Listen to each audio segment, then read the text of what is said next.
भाई देखिए, मुसलमान कोई बाहर का थोड़ा ही है, मुसलमान ही मूल निवासी है। जो यहाँ वर्ण व्यवस्था पहले थी, मुस्लिमों से पहले थी, आप उसको जान करके हत प्रभ आप खुद जानते बल्कि उसमें उसमें कोई कहने की बात नहीं है कि यहाँ वर्ण व्यवस्था थी। वर्ण व्यवस्था से क्षुब्ध होकर के, दुखी होकर के लोगों ने जब नई विचारधारा आई, मानवता की विचारधारा आई, उन्हें दिखा कि हमारे हक अधिकार मिल सकते हैं, बच सकते हैं, हम इंसान के हैं औलाद, तो हम इंसान बन सकते हैं। तो इसीलिए किसी ने इस्लाम मजहब कबूल किया, किसी ने जो है सिख इधर, किसी ने बौद्ध, किसी ने लिंगायत। बाबा साहब ने आज के ही दिन 25 तारीख को उस वर्ण व्यवस्था को, जो महाराज शिवाजी को राज तिलक होने जा रहा था, मनुस्मृति ने रोका था, उसके क्षुब्ध होकर के और जो मूल निवासियों के किसके हक अधिकार के लिए उस किसको, जो मनुस्मृति है, उसको दहन किया था।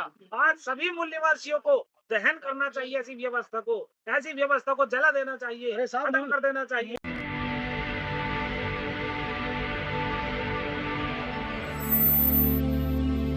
आज हमें दिल्ली के अंबेडकर भवन में, जहां पर वामसेव का राष्ट्रीय अधिवेशन चल रहा है। मेरे साथ राजू गात्रे हैं।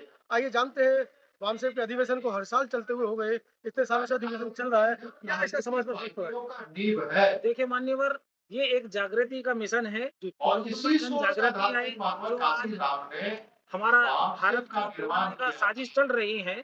हमारे भारत को कुछ षड्यंत्रकारी राज कर रहे हैं, संवैधानिक पदों पर बैठे हैं, लेकिन संविधान के होते हुए संवैधानिक पदों पर बैठ के संविधान को नकार रहे हैं। और अभी आपने देखा होगा, बहराइच की घटना है, तो एक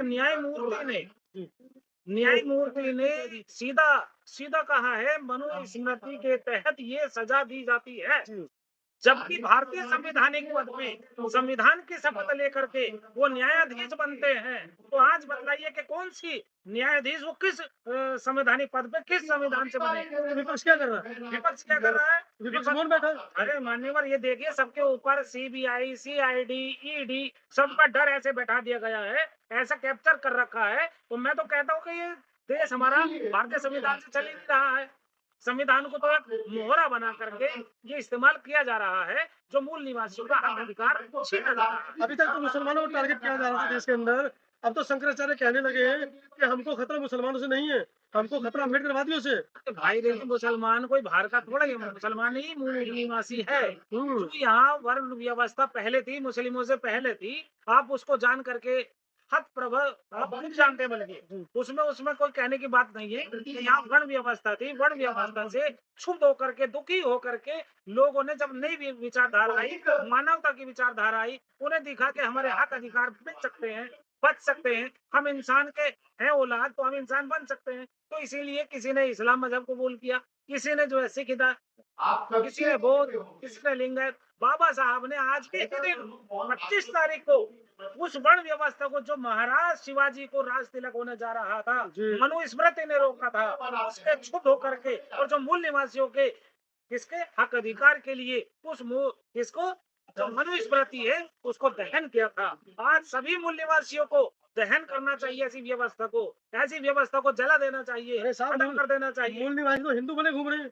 आप क्या बात कर रहे हो? मेरे सर, आपसे ही मैं पूछना चाहता हूँ कि आपने जो पढ़ा हो 1875 का सत्यार्थ प्रकाश, जी। उसमें बताइए मुझे क्या लिखा गया है? उसमें बिल्कुल क्लियर नकारा गया है।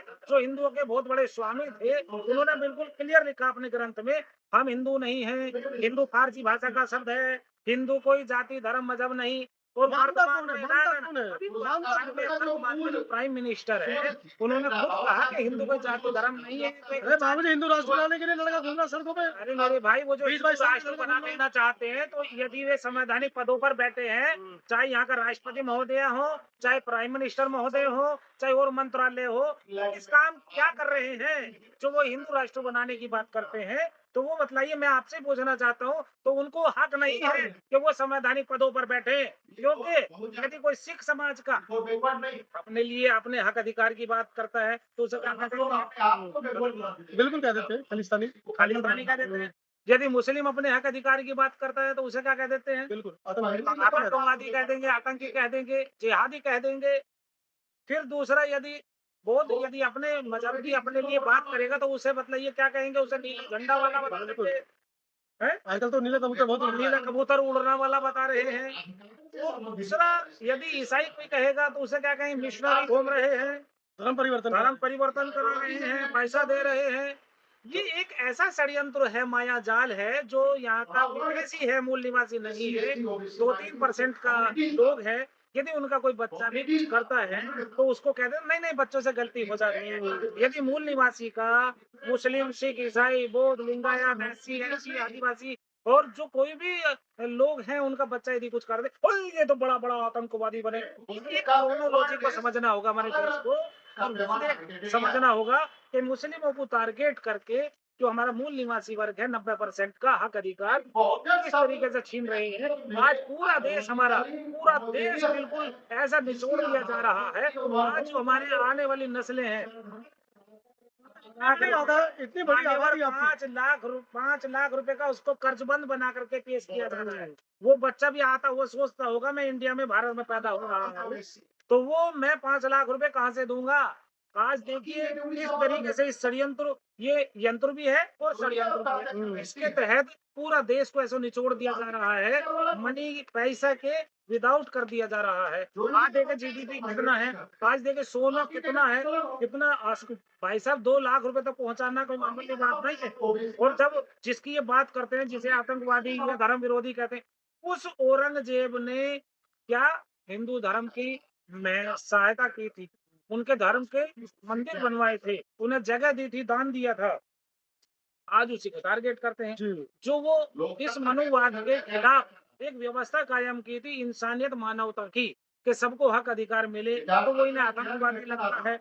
इनका मीडिया है भाई, मीडिया जो है इनके हाथ में है, आज खिलौना है इनका, और ये कुछ नहीं कर सकते हैं। आपने क्या क्या आजादी के 77 साल बाद देखिए अब अपनी उपलब्धि भी तो देखिए बताओ। ये मान्यवर, बामसेफ चल रहा है, हर साल 3-3 दिन का अधिवेशन आप हम मान्यवर, पूरे देश में काम देखिए, करें। आप ये लोगों की जो उपलब्धि क्या है? आज तक जो बामसेफ चल रहा था, वो था किसके लिए, जो एम्प्लॉयज वर्ग है।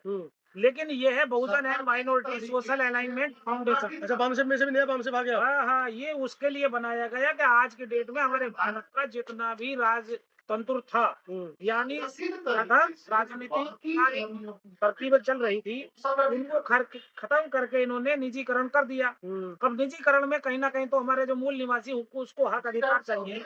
तो ये पूरा बहुजन समाज जो बहुसंख्यक वर्ग है, ऐसा तो नहीं, मुस्लिम है, ऐसा सिख है, तो ईसाई है, बौद्ध है, लिंगायत है, ऐसा आदिवासी है। ऐसा तो नहीं, बामसेफ के जो सरकारी कर्मचारी थे वो अब समझ गए बामसेफ को, उन्होंने चंदा देना बंद कर दिया। अब आप लोगों ने सोचा चंदे की दुकान नहीं है, नहीं, नहीं, नहीं, नहीं, नहीं, ये चंदे की दुकान नहीं है। ये सवाल तो उठता है। नहीं नहीं, ये सवाल उठता है, बिल्कुल आपने जायज सवाल किया है, लेकिन ये चंदे की दुकान नहीं है। ये बहुजनों का एक मूवमेंट है, जन जागृति का मूवमेंट है। इसी के आधार पे हम लोगों को क्या करते हैं, वैचारिक तरतीबें बतलाते हैं कि जो आज देश में स्थिति है, जैसे अभी हमारा पहला दिन है आज 25 तारीख का, तो इसमें आज का पूरा तरतीब दी गई है, और इसमें प्रबोधन है Bahujan Samaj, SC ST, OBC, minorities के राजनीतिक प्रतिनिधियों के द्वारा अपने सामाजिक प्रतिनिधित्व के रूप में कार्य नहीं करना। बहुजन समाज के विरुद्ध बढ़ते अन्याय एवं अत्याचार का मुख्य कारण क्या है, ये एक बहस चल रही है, अभी उसके ऊपर बात चल रही है। बहस चल रही है लेकिन कहीं निदान पर नहीं पहुंच पा रहे अरे हैं। सर देखिए, जब ये बहस होगी तभी तो 70 निदान 71 होगा, साल से बहस ही चल जब रही है। बातचीत चलेगी तभी कुछ होगा। जी। आज ये पहला अधिवेशन है, क्योंकि आज सरकारी कर्मचारी हो,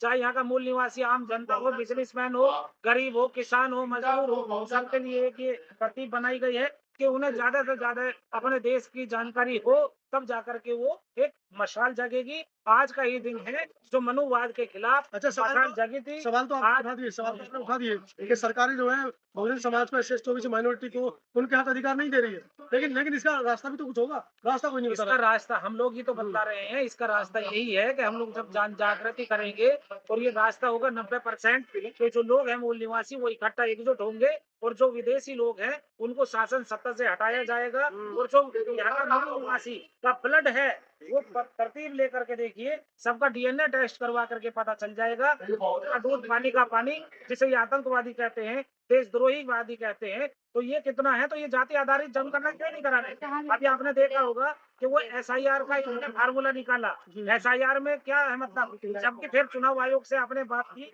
तो उसमें क्या बतलाया, चुनाव आयोग कहता है कि मेरा कोई एसआईआर से मतलब नहीं है, मेरे से कुछ नहीं पूछा गया। तो यानी कि सब पे मनमानी चल रही है। मैं इसीलिए कहता हूँ कि भारतीय संविधान की सौगंध खाने वाले लोग संवैधानिक पदों पर बैठे हुए संविधान के विरोध में काम कर रहे हैं, उन्हें शासन सत्ता से तुरंत हटाना होगा, तब जाकर के हमारा देश बचेगा।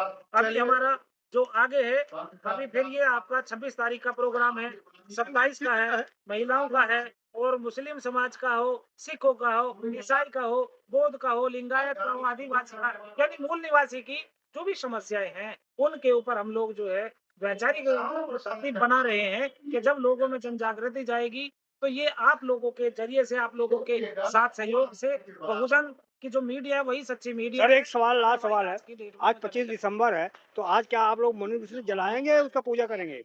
हम पूजा क्यों करेंगे भाई? जो एक इंसान को इंसान के विरुद्ध खड़ा कर देती है, उससे क्षुब्ध होकर के तो कोई मुस्लिम बन रहा है, कोई सिख बन रहा है, कोई ईसाई बन रहा है, कोई पारसी बन रहा है। तो ये अलग-अलग मतभेद नहीं है, वहाँ पे मानवता खड़ी करनी है।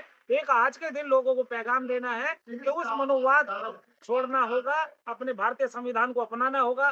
भारतीय संविधान में रह करके जो संवैधानिक पदों पर है, उन्हें जगाया जा रहा है, उन्हें पूरी आज के दिन हम लोग चेतावनी दे रहे हैं, क्या तो वो सुधर जाए, वरना देश छोड़ना पड़ेगा, गद्दी छोड़नी पड़ेगी। जो आज वोटों की चोरी कर रहे हैं, वो ईवीएम का घोटाला कर रहे हैं, ईवीएम से आधार पे आप गद्दी पर बैठे हो, इसका मतलब तो ये है कि आप संविधान के विरुद्ध हो, सर यानी आपको अधिकार नहीं है। एक सवाल हो सर, आपने इसमें लिखा है कि मूल निवासी, अब तो लोकतंत्र सर, इसमें मूल निवासी विदेशी कहाँ से आ गया सर? कहाँ से आ गया? हाँ, भाई वही तो पहचान है। अब तो आधार कार्ड जिसके आ गया वो सब मूल निवासी है। अरे सर देखिए, आधार कार्ड को कभी ये जो सरकार है, कभी ये नकार देती है, कभी हाँ कर देती है। इस पे तो कोई एक भी जाके विश्वास ही नहीं है किसी चीज के ऊपर। हाँ। जबकि आधार कार्ड तो एक इंसान की पहचान होता है हाँ। कि भाई यही आंख नाक है, यही हाथ मुंह है, सब कुछ वही है, ये इंसान देश ही का है, है। ये इस देश का नागरिक है। लेकिन हमारे देश की जो कुछ षड्यंत्रकारी है, जाति व्यवस्था। वो जाति व्यवस्था को भी ये पहचान क्या है मूल निवासी अभी क्या? मेरे भाई ने एक इतना बड़ा सवाल किया है जाति व्यवस्था में, आपको बता दूं, इन्होंने हिंदू राष्ट्र बनाने के लिए इतना बड़ा षड्यंत्र किया है, हाँ, उसमें जाति का कहीं कॉलम ही नहीं दिया है। हाँ, वो सबको हिंदू बना रहे हैं, कहीं मुस्लिम बना रहे हैं, हाँ। ये बस मजहब का नाम लिखिए। तो यानी कि क्या होगा, हिंदू वेस्ट मुस्लिम, हाँ। उसके विरुद्ध ये काम कर रहे हैं, अपना हिंदू राष्ट्र की ये तो तैयारी जात कर में रहे हैं। बीमारी है ना, इसलिए हटा रहे हैं उसको। अरे सर बीमारी कहाँ से होगी बताइए मुझे? कौन सा ब्राह्मण जो है आपको सर पे या हमको सर पे बैठा लेगा? वो ब्राह्मण तो अपना आप पे कोई कहेगा कि मैं तो सर्वोपरि हूँ। चलिए, कुल तो मिलाकर ये सब बेकार का ड्रामा है। ये देश को लूट रहे हैं, देश को खत्म कर दिया गया है। हमें अपने मूल निवासी को जागना और जगाना है, तब जाकर के हमारा देश बचेगा। भारतीय संविधान को अपनाओ और अपना देश बचाओ। धर्मवाद को छोड़ दो, धर्म एक धंधा है, अपने संविधान को बचाना होगा। अपने कर्म को दिए ध्यान दीजिए, अपने मानवता को ध्यान दीजिए, अपने वैज्ञानिक दृष्टिकोण को लाइए, पाखंडवाद को नकार दीजिए। आज के दिन शपथ खाइए कि हम पाखंडवाद अंधविश्वास में क्या करेंगे, विश्वास नहीं रखेंगे और अपने देश को बचाएंगे। ईवीएम के विरुद्ध एकदम एकजुट खड़े हो जाओ। जय मूल निवासी, बहुजनों निकलो मकानों से, जंग लड़ो इन बेईमानों से। धन्यवाद। रोजी रोटी दे न सके जो, वो सरकार निकम्मी है, और जो सरकार निकम्मी है उसको तुरंत बदलनी है। जय भारत, जय संविधान, जय इंसाफ, जय विज्ञान।